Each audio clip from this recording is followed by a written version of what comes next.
සූර්ය බලශක්තිය යනු කුමක්ද?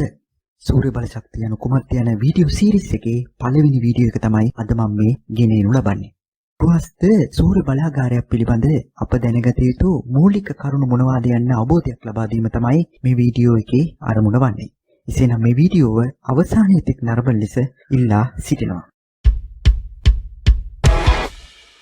දියුණුවන නවීන තාක්ෂණික ලෝකයක් එක්ක අපිට නැතුවම බැරි අංගයක් තමයි විදුලිය කියන්නේ. විද්‍යුතය කියන එක අපි නිෂ්පාදනය කරන්නේ යම්කිසි ශක්තියක් විද්‍යුත් ශක්තිය බවට පරිවර්තනය කළා. එහෙම ශක්ති පරිවර්තන අතරේ මිනිසාට ඉතා ලාභදායී වගේම පරිසරයට හිතකාමී විදියට ගන්න පුළුවන් ශක්තියක් තමයි සූර්ය බල විද්‍යුත් ශක්තිය කියන්නේ.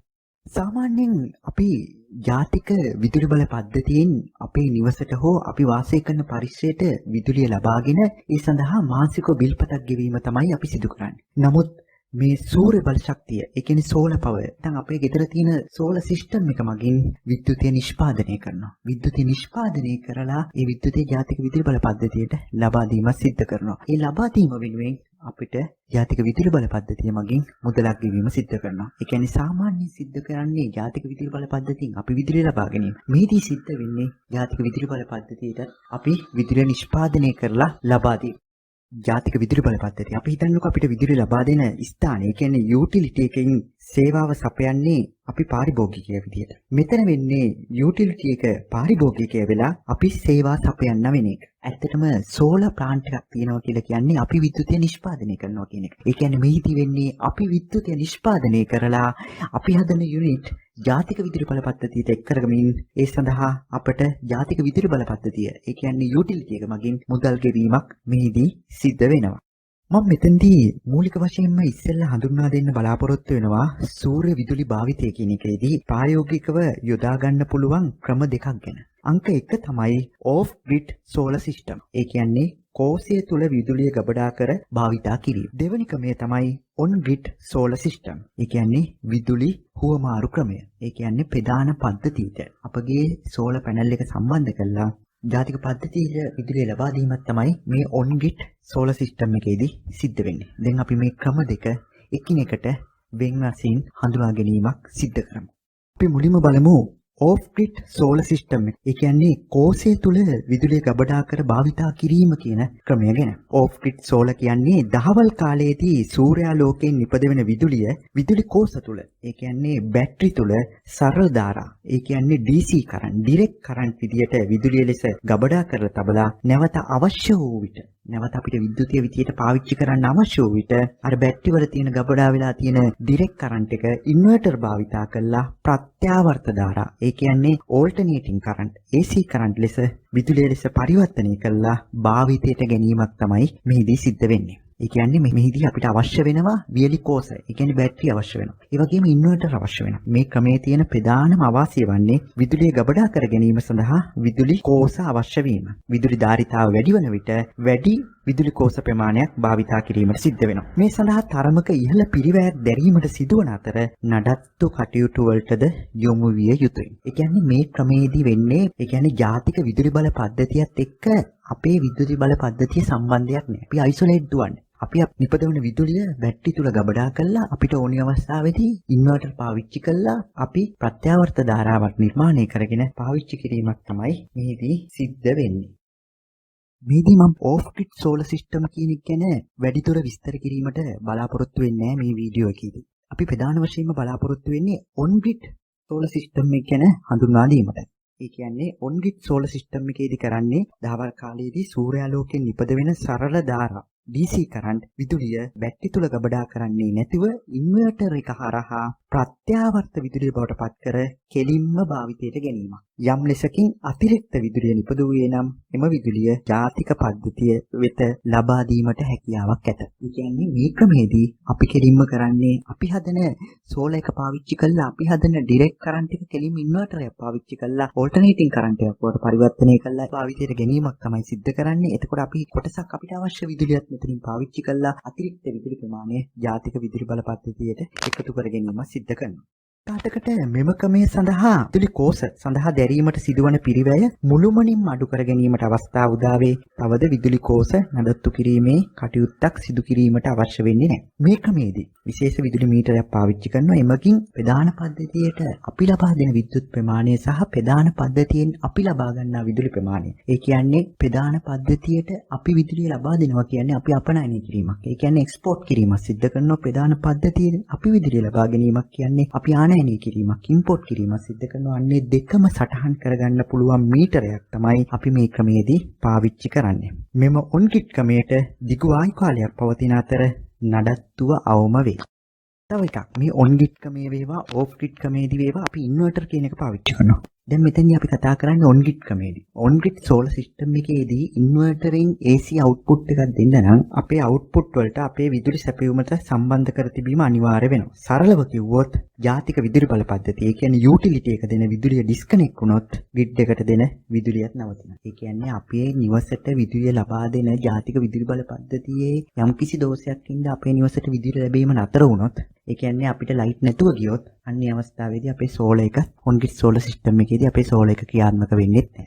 සෝලර් එක ක්‍රියාත්මක වෙලා ජාතික විදුලි බල පද්ධතියට විදුලිය ලබා දීමක් සිද්ධ වෙන්නේ නැහැ. එහෙනම් අනිවාර්යයෙන්ම ඔන්-ග්‍රිඩ් ක්‍රමයේදී අපේ ගෙදර තුල දෝෂයකින් තොරව ජාතික විදුලි බල පද්ධතිය මගින් ලබා දෙන විද්‍යුත් සැපයුම අඛණ්ඩව පැවතීම අනිවාර්ය වෙනවා. තව එකක් තමයි මේ DC ඉන්පුට් කරලා අපි කියන්නේ ඉන්වර්ටර් එකකට DC ඉන්පුට් කරලා AC අවුට්පුට් කරාට මදි. මේ AC අවුට්පුට් කරන විට සම්පූර්ණ කළ යුතු මූලික කරුණු කිහිපයක් තියෙනවා. ඒ කියන්නේ ප්‍රධාන පද්ධතියත් එක්ක සම්බන්ධ වෙද්දී සම්පූර්ණ කරන්න ඕනි මූලික කරුණු කිහිපයක් තියෙනවා. එකක් තමයි අපි ග්‍රිඩ් වෝල්ටේජ් එකට සමාන වෙන්න ඕනි. ග්‍රිඩ් ෆ්‍රීකවන්සි එකට සමාන විය යුතුයි. තවද හාමොනික් වේව් THD අගය 5ට වඩා අඩු විය යුතුයි.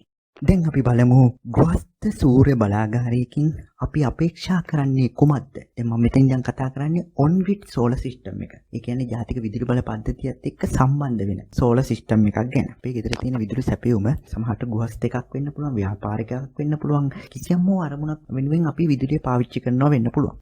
අපේ ගෙදර හෝ අපි පාවිච්චි කරන ස්ථානයේ පරිසරය තුල තියෙන විදුලි සැපයුම සිංගල් ෆේස් ඇම්පියර් 30ක විදුලි සැපයුමක් වෙන්න පුළුවන්. 3 ෆේස් ඇම්පියර් 30ක විදුලි සැපයුමක් වෙන්න පුළුවන්. 3 ෆේස් ඇම්පියර් 60ක විදුලි සැපයුමක් වෙන්න පුළුවන්. එහෙමත් නැත්නම් අපි බල්ක් සප්ලයි කන්සියුමර් කෙනෙක් වෙන්න පුළුවන්. බල්ක් සප්ලයි කන්සියුමර් කෙනෙක් වුණොත් අපි පාවිච්චි කරන ට්‍රාන්ස්ෆෝමර් එකේ පරිණාමකයේ කැපැසිටි එක 100 kVA වෙන්න පුළුවන්. එහෙම නැත්නම් 160 kVA වෙන්න පුළුවන්. 250 kVA වෙන්න පුළුවන්. 400 kVA වෙන්න පුළුවන්. 630 kVA වෙන්න පුළුවන්. 800 වෙන්න පුළුවන්. 1000 වෙන්න පුළුවන්. මේ මෙන්න මේ ආකාරයේ බල්ක් සප්ලයි පාවිච්චි කරන කෙනෙක් වෙන්න පුළුවන්. මේ කවුරු වුණත් අපිට ජාතික විදුලි බල පද්ධතියට, ඒ කියන්නේ ඔන්-ග්‍රිඩ් සෝලර් සිස්ටම් එකක් ලබා ගැනීමේ හැකියාවක් තියෙනවා. මම මෙතනදී ප්‍රධාන වශයෙන් කතා කරන්නේ සිංගල් ෆේස් ඇම්පියර් 30ක කන්සියුමර් කෙනෙක්, 3 ෆේස් ඇම්පියර් 30ක කන්සියුමර් කෙනෙක්, 3 ෆේස් ඇම්පියර් 60ක කන්සියුමර් කෙනෙක් ගැන වෙන වෙනම නැවත හඳුන්වා දීමට බලාපොරොත්තු වෙනවා. අපිට ගහන්න පුළුවන් සෝලර් එකේ කැපැසිටි එක කොච්චරද? අපිට මාසෙකට ජෙනරේට් කරන්න පුළුවන් යුනිට් ගාණ කොච්චරද කියලා. ඉතින් මම ඉස්සෙල්ලම සලකනවා සිංගල් ෆේස් ඇම්පියර් 30ක විදුලි සැපයුමක් ගැන. ඒ වගේ එක්කෙනෙකුට ගහන්න පුළුවන් සිස්ටම් කැපැසිටි එක ආසන්න වශයෙන් 5 කිලෝවොට්. 5 කිලෝවොට් කැපැසිටි එකක් තියෙන සෝලර් එකක් අපිට ඉන්ස්ටෝල් කරගන්න පුළුවන්. ඒ වගේම අපිට ඒ සෝලර් එකෙන් මාසිකව බලාපොරොත්තු වෙන්න පුළුවන් ආසන්න වශයෙන්, ඒ කියන්නේ nearly around 600 කිලෝවොට් hours. ඒ කියන්නේ යුනිට් 600ක් නිෂ්පාදනය කිරීමේ හැකියාවක් තියෙනවා.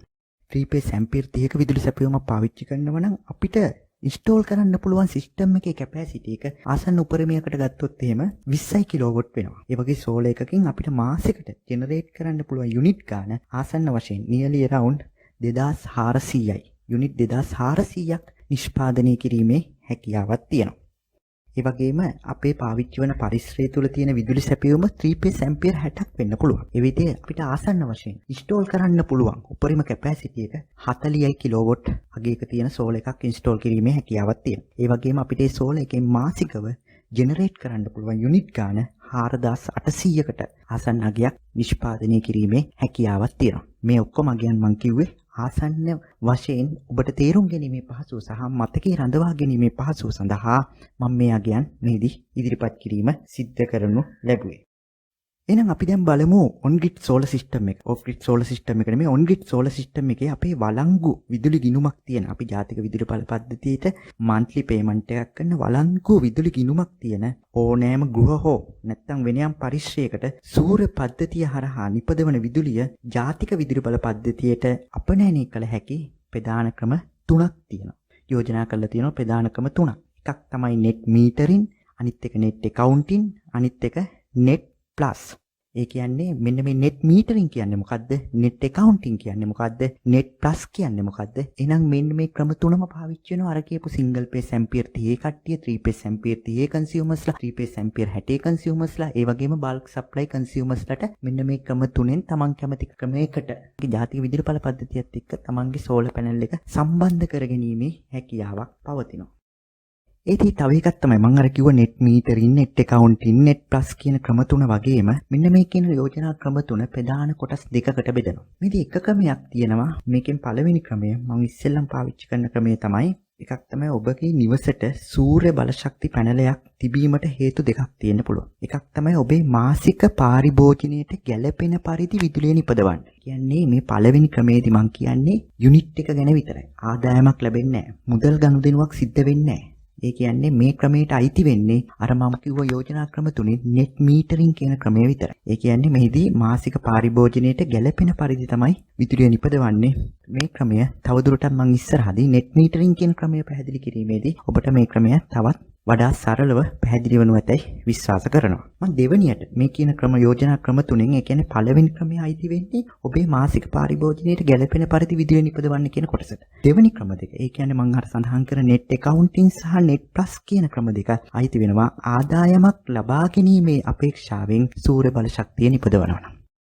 එහෙනම් මෙතෙන්දී මම අර කිව්ව පළවෙනි ක්‍රමය කියන්නේ එනර්ජි එකත් එක්ක විතරක් මුදල් මේ වශයෙන් සම්බන්ධයක් නැති එනර්ජි එකත් එක්ක විතර සම්බන්ධ වෙන පළවෙනි ක්‍රමය ගැන ඉස්සෙල්ලම අපි අධ්‍යයනය කරමු. එදී මම පළවෙනියටම කිව්ව ක්‍රමය තමයි net metering කියන ක්‍රමය. ඔබේ මාසික පාරිභෝජනයට සරිලන පරිදි විදුලිය නිපදවීමේ හැකියාව ඇති සූර්ය බලාගාරයක් ස්ථාපනය කරන්න පුළුවන්. මේ net metering සංකල්පය ලෙස හඳුන්වනවා. මේ ක්‍රමයේදී අපිට විදුලිය විකිණීමේ හැකියාවක් නැහැ. ඇත්තටම මේ ක්‍රමයේදී විදුලිය විකිණීමට හැකියාවක් නැහැ. මෙතනදී අපි කරන්නේ හිතන්නකෝ උදාහරණයක් ඇටියට අපි මාසිකව පාරිභෝජනය කරන විදුලිය ඒකක ගණන 100යි නම් අපේ සෝලර් පැනල් එකෙන් නිෂ්පාදනය කරපු විදුලිය ඒකක ගන්න 50යි නම් මේ දෙක අතර වෙනස ගත්තොත් එහෙම අපි ඇත්තටම වෙනද පාවිච්චි කරනවා 100ක්. අපේ වගේම දැන් සෝලර් පැනල් එකෙන් 50ක් ඇදුවා. මේ දෙක අතර වෙනස 50ක් නම් ඇත්තටම අපි බිල් එක පේමන්ට් කරන්න ඕනි යුනිට් 50කට විතරයි. සෝලර් පැනල් එක මගින් නිපදවූ විදුලිය ඒකක ගන්න සහ පාරිභෝජනය කරන විදුලිය ඒකක ගන්න කියන දෙක අතර වෙනස ගත්තොත් එහෙම අර 50 ඍණ 100 ඍණ 50ක් එනවා. ඒ කියන්නේ ඇත්තටම අපි ඒකක 50කට විතරයි විදුලි බිල ගෙවීමක් සිද්ධ කරන්නේ. නමුත් හිතන්නකෝ අපි පාවිච්චි කර ඒකක ගන්න යුනිට් 50යි. නමුත් සෝලර් පැනල් එක මගින් නිෂ්පාදනය කර විදුලි ඒකක ගන්න 100යි. එහෙනම් ඇත්තටම අපි අතිරික්ත විදුලි ඒකක 50ක් නිපදවලා තියෙනවා. මේ අතිරික්ත විදුලි ඒකක 50 අපි වැඩිපුර 50ක් පාවිච්චි කර වෙලාවට මේක රිකවර් කර ගැනීමේ කියාවක් තියෙනවා. ඇත්තටම මේ net metering කියන ක්‍රමය හොඳයි. යම්කිසි උත්සව කාලවලදී වැඩිපුර විදුලි පාරිභෝජනය කරන ස්ථාන, ඒ වගේම යම්කිසි seasonable reason එක පාරිභෝගිකව වැඩිපුර ගැවසෙන ස්ථානවලදී ඒ seasonable කාලෙදී තමයි පාවිච්චි කරන යුනිට් ගාන වැඩි. අනිත් කාලවලදී පාවිච්චි කරන යුනිට් ගාන අඩු හින්දා ඇත්තටම මේ අනිත් කාලවලදී තමයි ජෙනරේට් කරන යුනිට් ගාන ඉතිරි කරගෙන ඇවිල්ලා අර අපි අර seasonable කාලෙදී වැඩිපුර පාවිච්චි කරන යුනිට් ගානට රිකවර් කරගැනීමේ හැකියාවක් තියෙනවා. ඒ වගේම මේ net metering කියන ක්‍රමයේදී ඇත්තටම අපි පාවිච්චි කරනවා විශේෂ මීටරයක් කර මම ඉස්සෙල්ලා කිව්වා වගේ විදුලි මීටරයක් පාවිච්චි කරනවා. එතෙන්දී සෝලර් පැනල් එක මගින් කන්වර්ට් කරනවා. ඒ කියන්නේ සූර්යාලෝකය ඉලෙක්ට්‍රිසිටි බවට පරිවර්තනය කරලා මේකට කපල් කරලා තියෙන ඉන්වර්ටරයක්. ඉන්වර්ටරේට DC ඉන්පුට් එකක් ඇවිල්ලා ඒකෙන් AC අවුට්පුට් එකක් එනවා. මෙන්න මේක අර ඉම්පෝට් එක්ස්පෝට් දෙකම සටහන් කරන්න පුළුවන් මීටරයක් එක කනෙක්ට් කරලා තියෙනවා. එදී මෙතෙන්දී ඇත්තටම අපි හිතන්නකෝ අපි අර මම මුලින් කිව්ව ආකාරයෙන් අපි පාවිච්චි කර විදුලි ඒකක ප්‍රමාණය වැඩි නම් නිෂ්පාදනය කර ප්‍රමාණයට වඩා අන්නේ ප්‍රමාණයට තමයි අපි විදුලි බිල ගෙවීම සිද්ධ කරන්න ඕනේ. අපි පාවිච්චි කරන ප්‍රමාණයට වඩා නිෂ්පාදනය කර ප්‍රමාණය වැඩි නම් ඒක අපි ඉදිරි මාස සඳහා රැගෙන යාමේ හැකියාවක් තියෙනවා. දැන් දෙවෙනියට අපි බලමු අර ආදායමක් ලබා ගැනීමේ අරමුණින් අපේක්ෂාවෙන් සූර්ය බල ශක්තිය නිපදවීමේදී මේ සහාය වීම සඳහා අපි හඳුන්වා දීලා තියෙන ප්‍රධාන කොටස් දෙකක් නම් කරන්න පුළුවන්. එකක් තමයි net accounting, අනිත් එක තමයි net plus කියලා කියන්නේ. මෙතෙන්දී අපි මුලින්ම බලමු net accounting කියලා කියන්නේ මොකක්ද කියලා.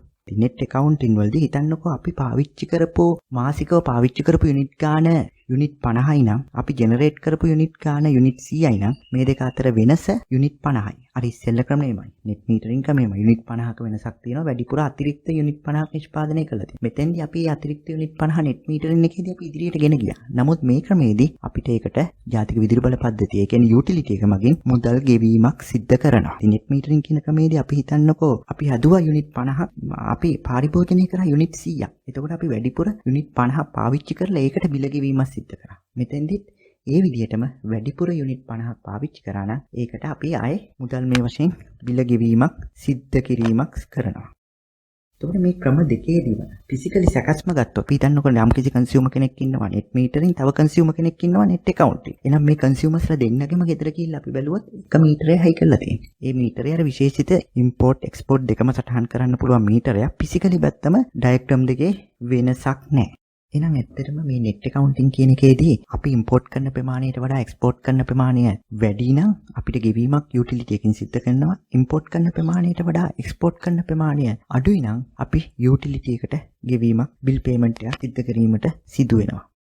මේ net plus කියන ක්‍රමයේදී අපි net metering වලදී සහ net accounting කියන දෙකේදීම අපි පාවිච්චි කරා තනි මීටරෙන් තමයි මේ ඔක්කොම කරේ. තනි විශේෂිත වර්ගයේ විදුලි මීටරයකින් තමයි මේ සියල්ල සිද්ධ කරේ. මේදී අපි විදුලි මීටර දෙකක් පාවිච්චි කරනවා. ඇත්තටම මේකෙදී අපි මෙච්චර කල් පාවිච්චි කර විදුලි සැපයුම එකක්.